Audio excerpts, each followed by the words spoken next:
पश्चिम बंगाल में पंचायत चुनाव हिंसा की भेंट चढ़ गया।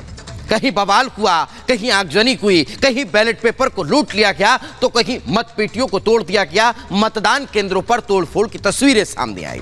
लेकिन अब इसको लेकर कई सवाल खड़े होते हैं कि बंगाल में बवाल कोई नया नहीं है, मगर मतदान के दिन मतदाताओं के मतदान करने के वक्त इस तरह की हिंसा सवाल खड़ी करती है और यही कारण है कि अब इस पर सियासत तेज हो चुकी है। देखिए रिपोर्ट।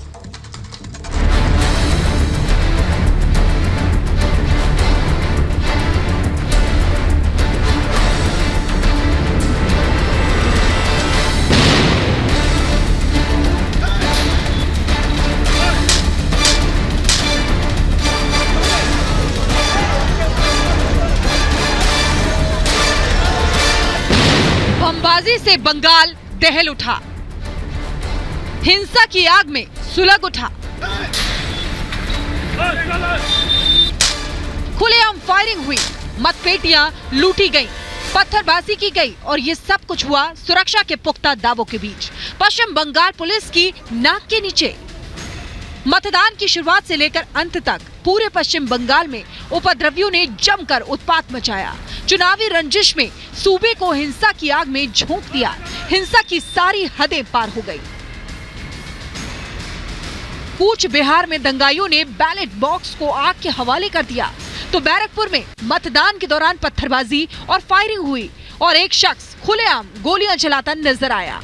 वहीं बीरभूम में भी हिंसा की आग सुलग उठी और दंगाइयों ने बाइकों को आग के हवाले कर दिया।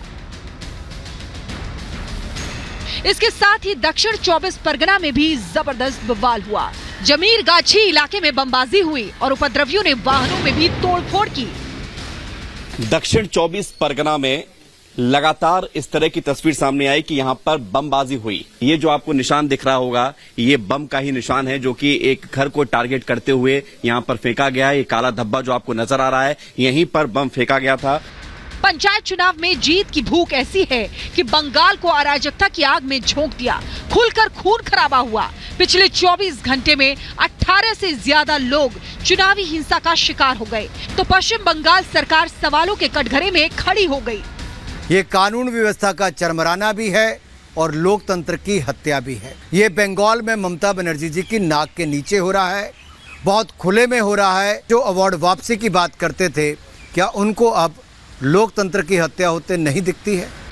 हिंसा, हत्या और आगजनी से बंगाल सुलग रहा है और सुलग रही है सियासत भी, क्योंकि उपद्रवियों ने कानून व्यवस्था को सीधी चुनौती दी। सरेआम बम बरसाए, फायरिंग की, पोलिंग बूथ को आग के हवाले कर दिया। लेकिन इन बवालियों पर सख्त एक्शन नहीं हुआ तो बीजेपी भड़क उठी और पश्चिम बंगाल सरकार पर उपद्रवियों को संरक्षण देने का आरोप मढ़ दिया। ममता जी, आपने अपने बंगाल को कहां पहुंचा दिया? एक समय बंगाल लोकतंत्र की जननी थी, राष्ट्रीय जागरण का केंद्र था। सेंट्रल फोर्सेस को भी कायदे से काम नहीं करने दिया जा रहा है। लेकिन इस हिंसा के तांडव को कब रोकेंगे आप? पंचायत चुनाव में हिंसा पर सियासत भी जबरदस्त हो रही है, लेकिन सवाल है कि हर बार पश्चिम बंगाल में चुनाव रक्त रंजित क्यों हो जाता है? चुनाव के दौरान पश्चिम बंगाल में बम कहां से आता है?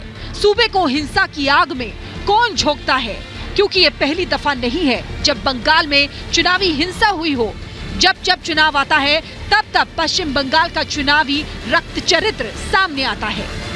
बंगाल में लगातार हिंसा जारी नहीं है, वर्षों से हिंसा जारी है और हिंसा का स्वरूप यह है कि भारतीय जनता पार्टी के कार्यकर्ताओं की हत्या हो रही है, कम्युनिस्ट और कांग्रेस कार्यकर्ताओं की भी हत्या हो रही है। कृत्य बंगाल की सरकार ने किए हैं, एक्सपोज होते जा रहे हैं। हमारे कार्यकर्ता जिनको हत्या की गई और जिनके बुरी तरीके से घायल किया गया है, तो सेंट्रल फोर्सेस की भूमिका क्या रही?